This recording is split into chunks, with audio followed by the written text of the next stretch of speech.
You're listening to the Perth Property Show, Australia's only weekly property podcast by West Australian experts for West Australian listeners. Catch your latest episode every Monday at 7 a.m.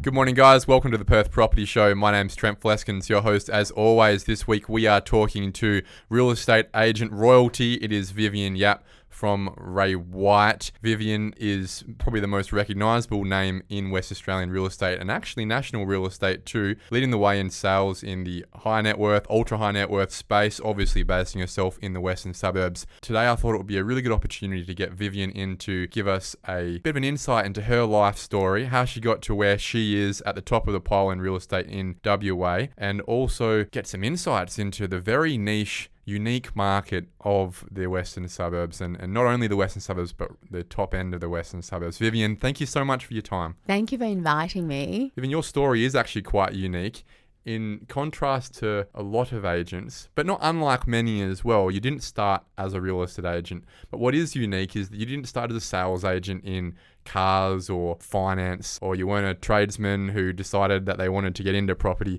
You actually had your own tertiary education as a pharmacist, running your own business, right? Yeah, I certainly became a pharmacist because I saw my uncle being a pharmacist. I was not a very good student. Ultimately, when I was growing up, it's always been sort of ingrained in our brain that if you're going to do well, you've got to become a doctor or something in the medical industry.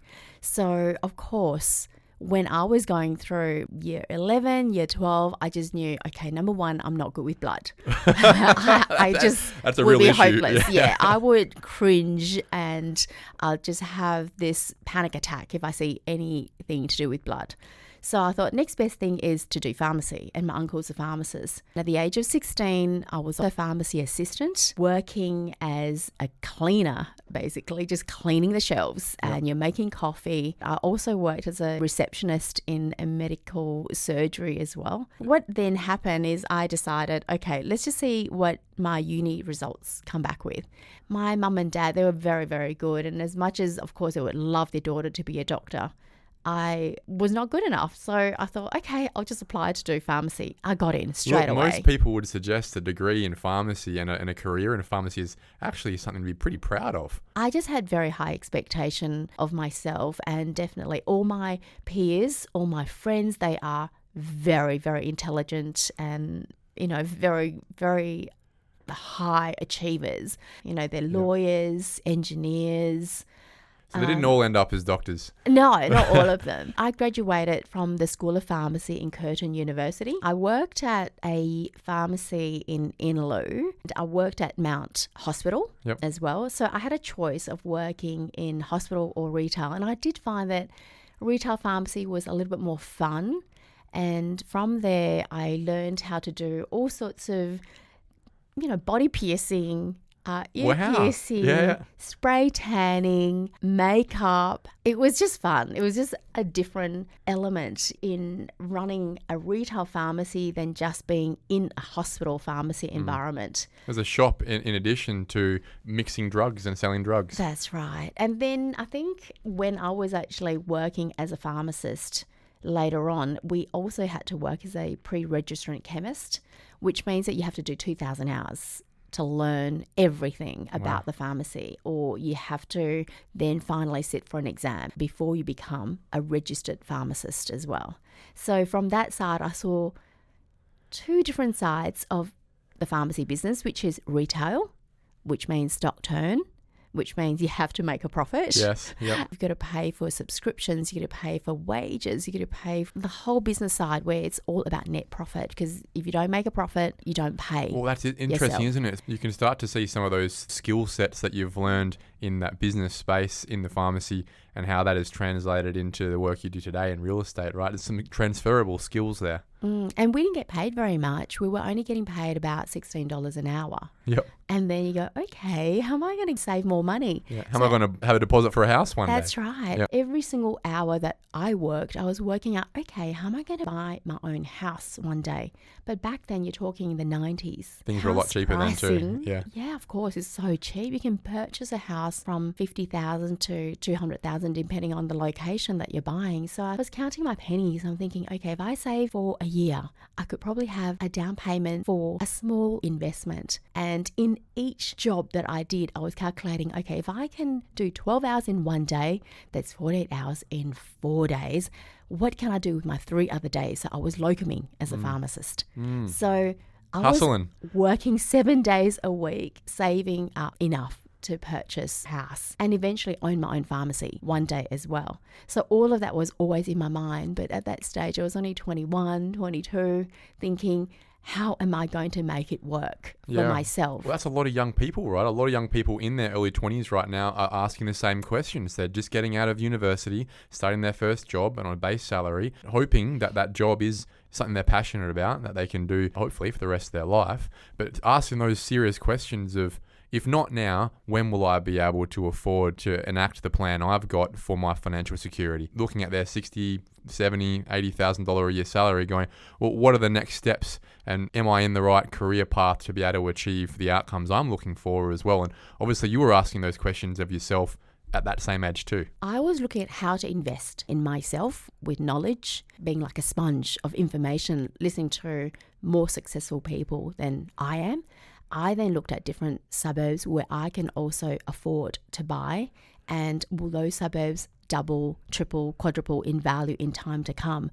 But I think I was given an amazing opportunity to also learn from a much older pharmacist who's also had a lot of experience in investing, and he believed in me. He gave me a choice of either working for him forever Yep.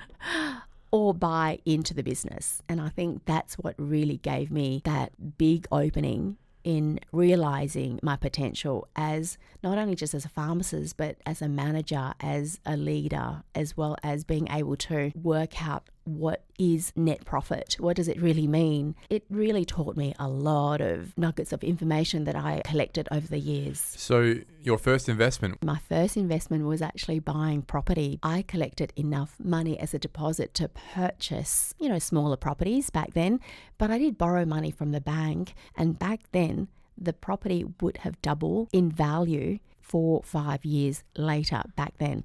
But obviously it's not as easy today. At one stage I owned up to 10 properties, and I was still very young but very, very nervous because there's also commitments in place. I assume that's where you got your taste for the property industry. Being a part of it as a landlord at the time, you were clearly interacting with sales agents early on in your life. What was that trigger for you to go, you know what? I've spent years training in pharmacy. I've invested into a pharmacy business. Most people would just double down in that. What made you go, I'm making a 180 here and I'm going to move into the real estate industry? I think I saw how different agents work as you are walking into a home open, or the way they interact with you on the telephone. I felt that I could make a difference in the way they dealt with me as a prospective buyer or vendor. And I saw different sides from every agent, just have different ways of dealing with the way we ask questions or the way we expect to be treated. And I just thought I was going to bring something a little bit different from that perspective because I've seen it firsthand. So that's what actually gave me that opportunity. When I sold both of my pharmacies, I decided to work as a practice manager for my husband, but I thought, I don't know if it's going to work. My husband may divorce me, because we're both so strong, and he runs a very, very successful dental surgery. And he goes, no, Vivien, you build your empire and I build mine. Yeah. Let's not talk about work, which means that just keeps our life sane. Sounds like a very supportive partner. And I he's guess that would be a amazing. theme. For me, it's the same thing. I genuinely would not be where I am today without the love and support of my wife. I assume it'd be similar for yourself. Yeah, my husband, Johan, he's amazing. And he's the one who actually really encouraged me to do real estate. I was a little bit nervous about doing real estate, mainly because my dad never trusted any real estate agents. And every time he walks in a home opening, he goes, I'll give them a fake number. And then I say, why, Dad? He goes, oh, they just annoy me. They always call me. And I said, well, that's their job. Yeah. That's their job to follow up, to get feedback. I said, no, don't do real estate. It's not ideal. But in the end, at the end of the day, it's really up to me what I want to do. And I couldn't be staying at home or doing coffees and lunches and going to the gym every single day without a purpose as well. And I didn't really want to continue working as a retail pharmacist. I was teaching at UWA. I was doing some lectures and tutoring work, and it was very fulfilling because you're giving back. At the end of the day, we just needed to keep myself busy. So my girlfriend and two of my other friends just said, go and do the REWA course. If you do it, I'll give you a house to sell. I said, really? You'll give me a house to sell? I said, that's good. I get a job straight away. And within 3 weeks, I enrolled. It was a very easy course because some would say too easy. Yeah. And I think it was very easy for anyone who's got common sense and good communication skills. Anyone can do it, I feel. Within about a month after that, you submit your assignments and you get registered. And that's when I rang my friend and said, you promised me to give me this house to sell. Can I do it? And they go, yeah, go for it. It was in Woodlands. Yep. And I used to hang out at his house every Sunday because immediately after church, we just normally just have lunch and we're always staying there. And I know that house so well. So ultimately, it was just a no-brainer. I can do this. It was it's second easy. nature. Yeah. And I got a listing the day I got registered.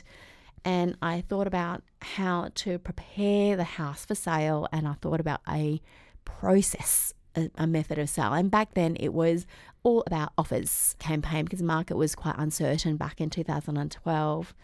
And that's really how it all got started. I sold the property within 3 weeks, although the local agent did say the property was worth $820,000. I did sell the property for $925,000. And I thought, wow, this is better than being paid $20 an hour.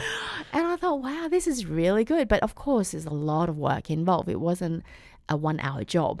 That's how it all started. And the next door neighbour said, you got that price? I want to sell my house too. I said, great. I get 2 houses to sell, one after another. And then within a week after that, I sold the next door neighbour's home. And then within another month after that, I also was asked to appraise another home, also in Woodlands. I kind of became the Woodlands specialist, and I thought, just by accident. Oh my gosh, this is all by absolute accident. And from there, it just became better and better in terms of my reputation in just making sure that we follow through with all inquiries and making sure that we also got the best offer for each vendor. And we ended up setting a record price back then.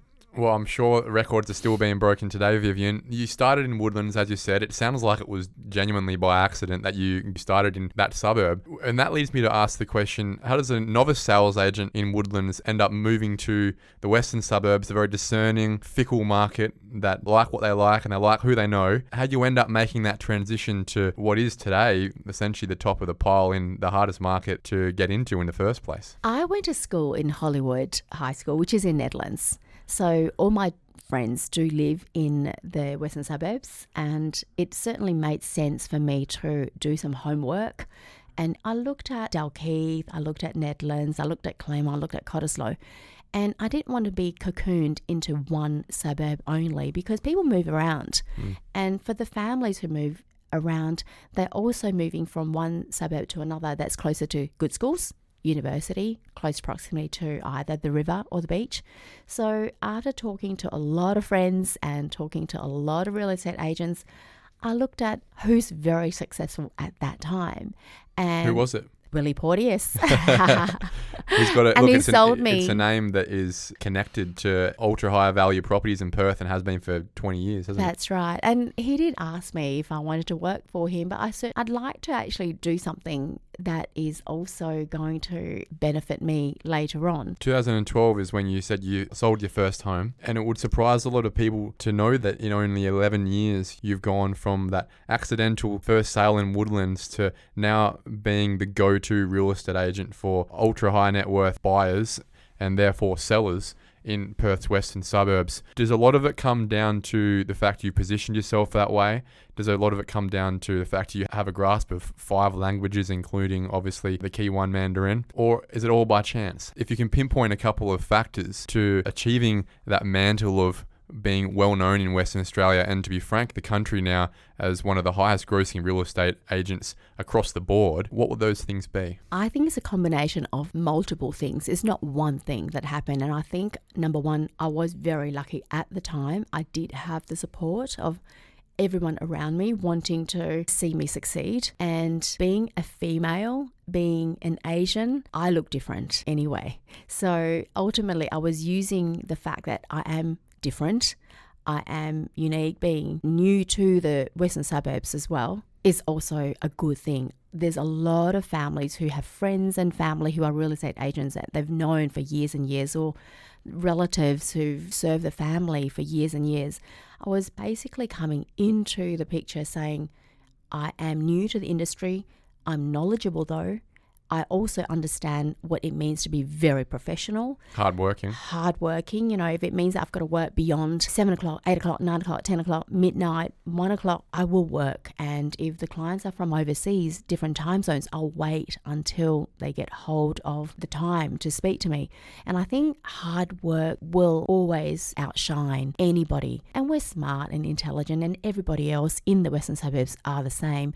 We all have our strengths and weaknesses, and I think you just need to know how to work on your strengths to be different. You speak about being Asian as it sounds like something of a hamstring for you coming into the industry, in that you were slightly different, but I would suggest it's possibly one of your competitive advantages, in that a sizable percentage of the people transacting in this market these days are from an Asian background. Surely they look at you and go, I can relate to her, she can relate to me, I can trust her. I mean, not all of them are going to contact me, but I do feel that there is a good advantage there.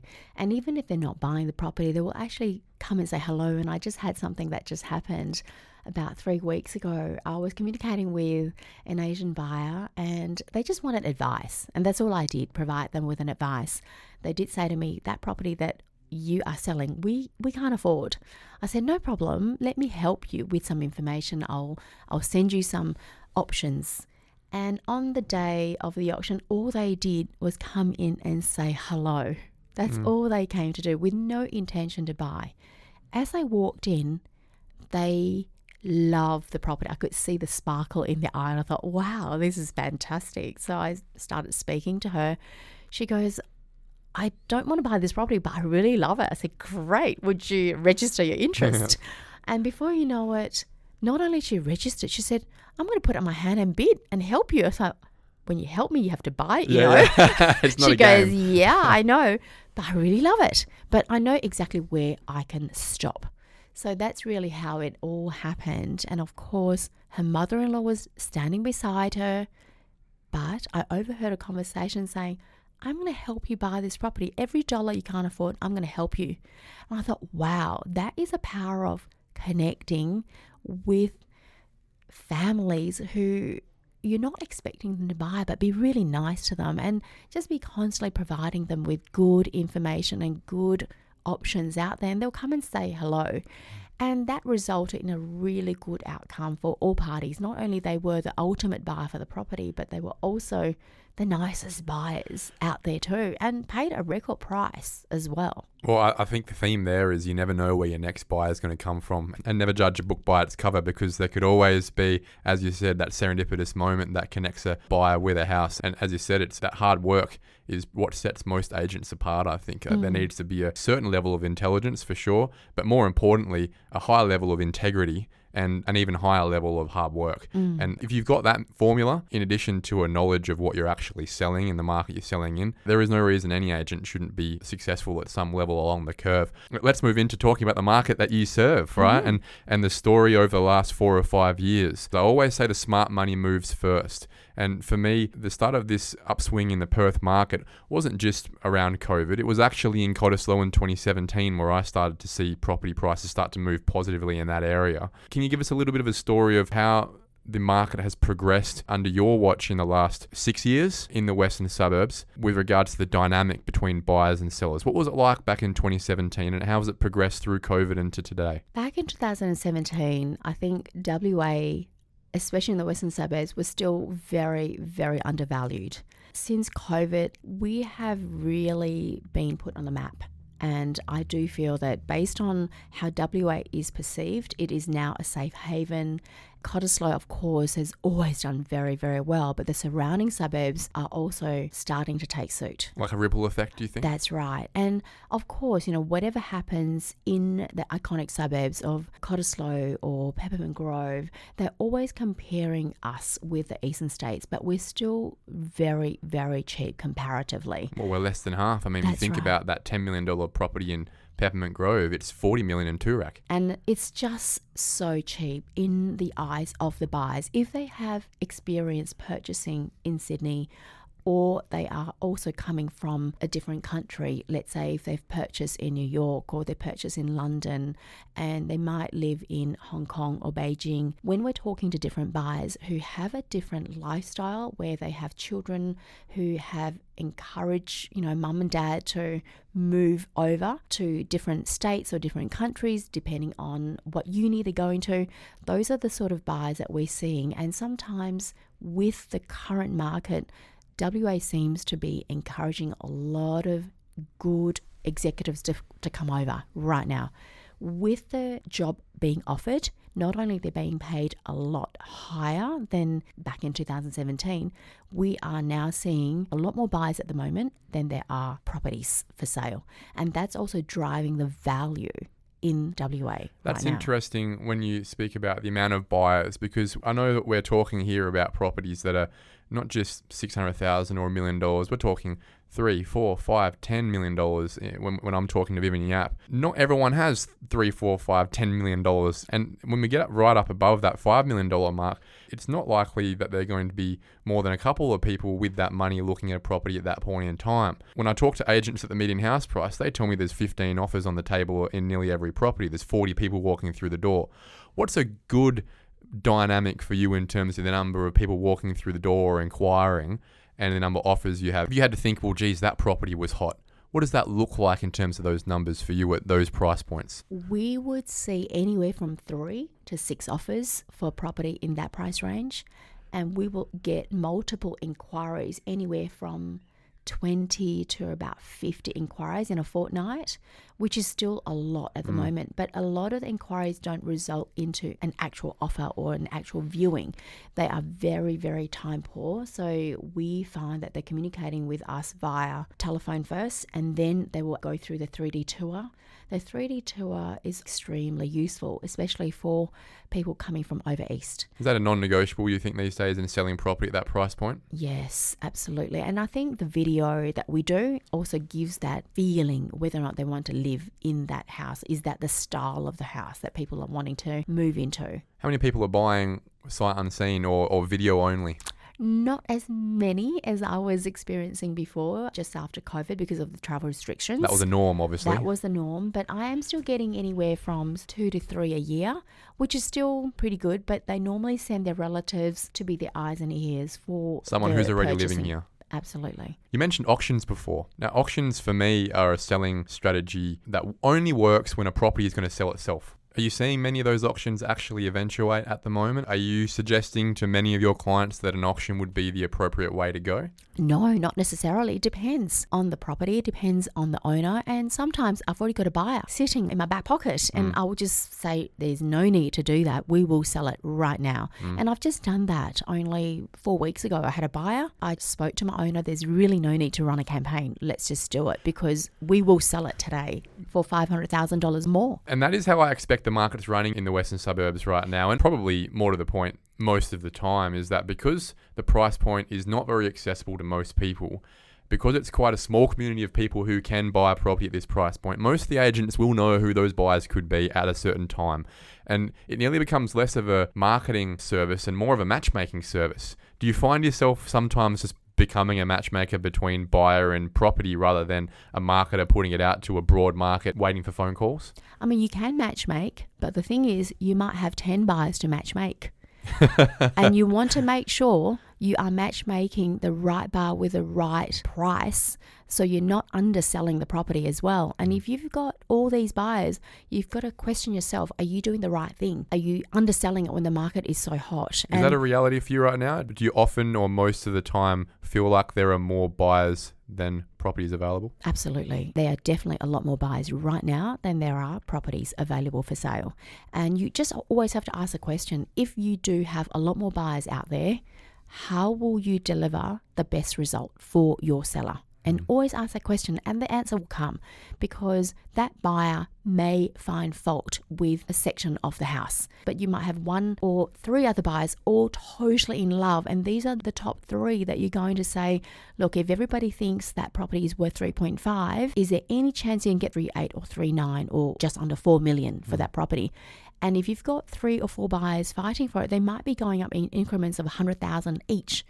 Every person that goes up in 100,000 increments can land $500,000 into the pocket of the seller. It's all money for the seller, right? And that's your job, is to be able to extract the most value you can for that property. And that comes to the priorities of the seller, right? Sometimes it's not price, sometimes it's time. Often I would suggest there would be times where the seller has got a property they've purchased, they need to move. And that brings me to that next question of mobility. Often we're talking in the industry right now about accessibility, affordability. A lot of people can't afford that house at $500,000 because the interest rates are going up and they can't get that loan anymore. It's a tough position for people. When you start to get to the top of the market, it's less about their ability to afford property. It's about their ability to actually just purchase property they want to move out of. So that mobility issue becomes a real factor. You've got a lady who's 80 years old, who's been living in Dalkeith for 40 years. She's ready to make a move to another property, but she just cannot lock down a purchase somewhere, either because there's nothing available, or what is available is being purchased much more aggressively by 10 other people on the market that day.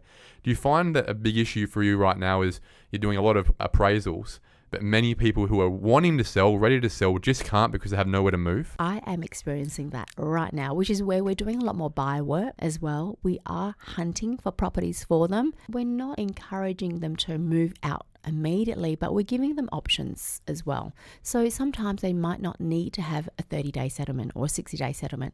It might be a longer settlement, so it just gives them time to find something. Or we will organise a rent back as well.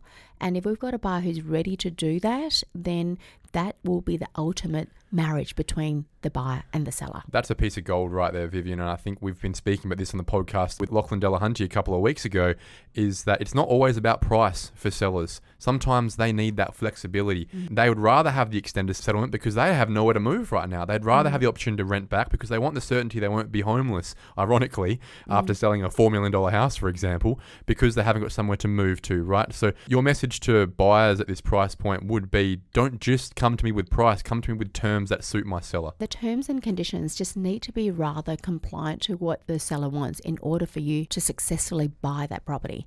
And that's the reason having a lot more buyers today gives us that flexibility to negotiate with each different vendor as well. You've got a few property developers in your phone book, people that have been looking to develop over the last few years. We're very aware that especially in the apartment market and to some extent the townhouse market, it's become very hard for developments to stack up, given costs have increased so heavily.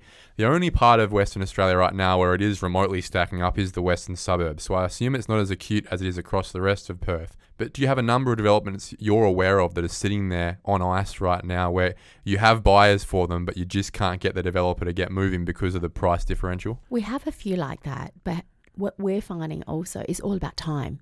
And then the time will probably just correct the pricing as well. It's not as crazy as it was, I would say, a good 6 to 8 months ago.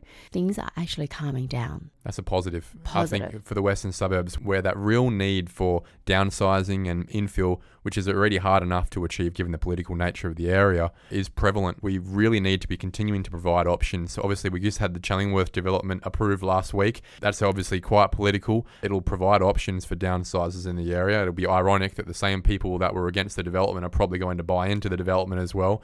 We've got the Grove that's going up with Blackburn. There's a lot of stuff in North Fremantle that's come through. Some developments in Cottesloe, obviously on Marine Parade, the OBH getting developed too. So there's going to be those options for those higher density complexes coming through. Furthermore, we've seen a lot of the townhouse R60 development start to actually get off the ground in Sterling Highway, Netherlands area. Do you see that product continuing to have demand as the local market starts to appreciate it? There will always be demand because, number one, there's not much land available in the western suburbs.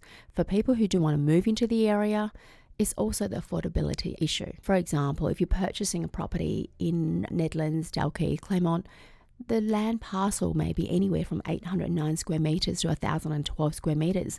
And there's a big cost factor in building and renovating on such a big block of land as well. The holding costs as well. Holding cost and then cost of repayments all play a part into their disposable income as well. People are getting busier and busier these days, and they love to travel. Having a smaller block is not a bad idea. And it all comes down to what each family is wanting to achieve. Is it an apartment style living? And some of them may even try before they buy. So there will be people buying and then renting it out to people who will try before they buy. And we're seeing that. I don't think it's a bad thing. It's personal for each family. Yeah, it seems like it is much more personalised, the purchasing experience in the western suburbs. Let's talk about the East Coast. Ironically, despite the fact that prices over in Sydney are more than double those in Perth, when you rank yourself Vivien Yap across the rest of the country, you're actually still sitting up there in the top 2 in the whole country as a real estate agent in the Ray White space. I think that's phenomenal, obviously, what you're achieving. If we can then relate that again to the expectations of buyers from the East Coast, they're looking at a property in Perth that might be $3 million.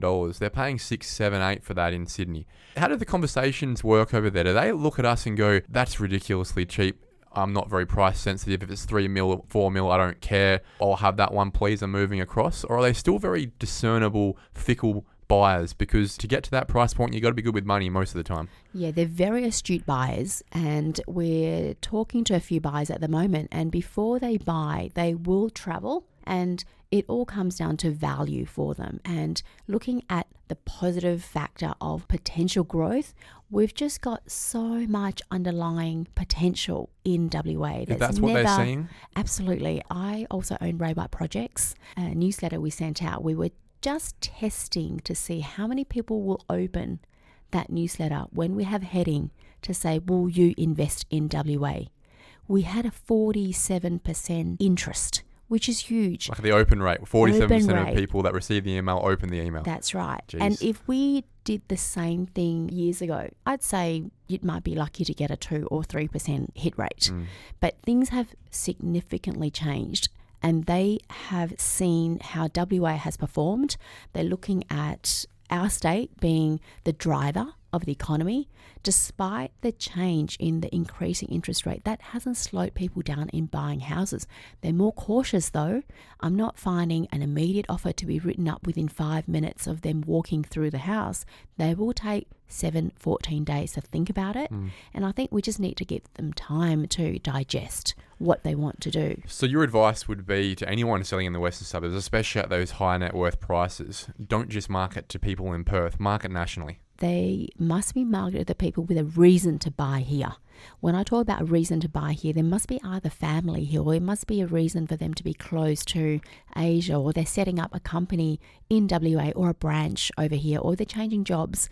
Definitely do not just cocoon yourself in just the WA market, and collaborate with different agencies overseas, interstate. And the fact that we do have several thousand offices that we work with, and Ray White alone over 1,000 plus offices locally, nationally, internationally, that just gives us the upper hand. You're harnessing that. When we think about interest rates, we've spoken about that a couple of the times. Obviously, that really affects affordability for people with loans. At this price point, you'd expect that a lot of buyers aren't affected by interest rates because they're buying cash. They don't have loans they're taking out. They might even be above the age of where they can even get a loan. Interest rates rising, term deposits increasing, return on cash starting to increase for the first time in a decade. Has it actually been a positive at some price points that interest rates have been rising? Has that helped people have more confidence in cash to buy these properties, or has it actually worked the other way in a fear factor? Not necessarily. I do feel there is a slight fear factor there. Ultimately, even if the buyer does not need to borrow money, there's also the opportunity cost that's involved. Even if they can buy a house with cash, their business may be the one that's impacted, or it might be the business that's borrowing money. So it is an all-round effect. As much as you'd like to think there's no effect, there's always an underlying effect. And I think it's the way we communicate to them. People buy a property because they need to buy, and we work on residential properties. So they sometimes think with emotion, not with just yield. They walk in, they love it, they want it now. And that's what we work on.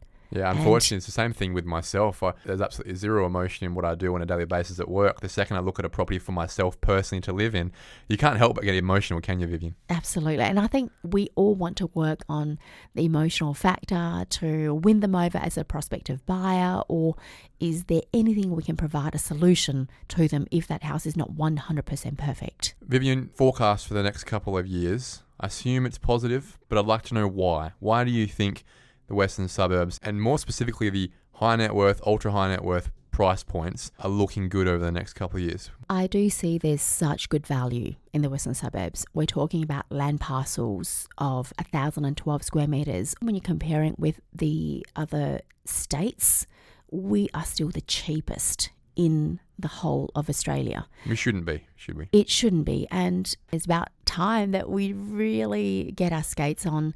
And a lot of people are wondering, when is a good time to buy and when's a good time to sell? There's never really a good time when you talk about it. It really comes down to the next chapter in their life. Is it time for them to move out of their current home because they can also buy in the current market? When you buy and sell in the same market, it's not going to affect them. When we're talking about people coming from the eastern states investing in WA, that's a different matter. And you also don't want to lose those opportunities if the stock level is so low at this moment in time. Who can tell what the market will be? We don't know what will happen. And look what happened with COVID. Like, we never expected that to happen. We were all nervous at that time, but now we're sitting pretty. Yeah. Very exciting market. You're right. The fundamentals of that low stock, whether you're at $300,000 or $30 million, is always going to be, I think, the driving force. As long as you have an increasing population, there will be a spectrum of people at all different price points, and the interest will continue to rise when our economy does so well from those people who are sensitive to it, right? And we talk about business owners, and not just local business owners, but those from across the world. I agree with you. I think those are the factors that continue to drive interest in that high net worth market.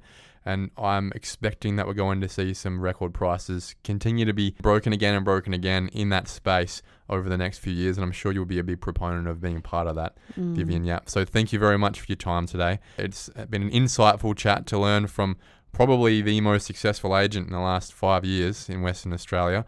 I look forward to seeing what you're achieving in the next 5 years. Thank you. Thank you for listening to another episode of the Perth Property Show. If you've only just joined the conversation, you can catch up by heading over to our website, perthpropertyshow.com.au, subscribing to the podcast, or joining our Facebook page. Don't forget to tune in next Monday at 7 a.m. for more expert insights, local analysis, and suburb spotlights. Happy hunting!